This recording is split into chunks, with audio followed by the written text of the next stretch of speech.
Now, let's take a look at the stories making headlines around the world. And Facebook CEO Mark Zuckerberg has been grilled by European lawmakers this time over the social network's massive data leak scandal involving the British consultancy firm Cambridge Analytica. Now, that company is accused of improperly obtaining personal data of 87 million Facebook users, and that includes nearly 3 million in Europe. For more on this and other international news, let's turn to our Ro Aram. So, Adam, what exactly did Mr. Zuckerberg have to say?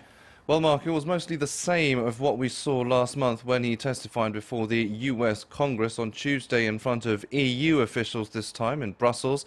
Zuckerberg was again mostly apologetic. In his opening remarks, he admitted that Facebook hadn't done enough to stop the breach of users' data.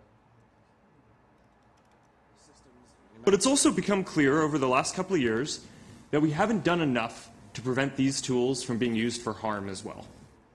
And that goes for fake news, foreign interference in elections, and developers misusing people's information. We didn't take a broad enough view of our responsibility, and that was a mistake, and I'm sorry for it. He also outlined measures his firm was taking in order to tackle the problem.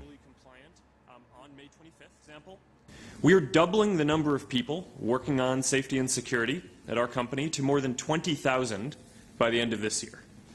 On top of the investments that we're making in other areas, I expect that these increased investments in security will significantly impact our profitability.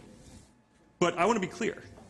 Keeping people safe will always be more important than maximizing our profits. However, the EU officials were not happy with Zuckerberg's answers, accusing him of dodging their questions. And of course, we got no answers because every time we ask specific questions, Mr. Zuckerberg tries to escape.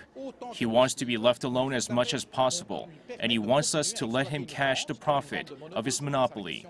Zuckerberg later tweeted that his firm would provide more detailed answers in writing if the EU so wished. The CEO's appearance in Brussels comes just 3 days before tough new EU rules on data protection takes effect.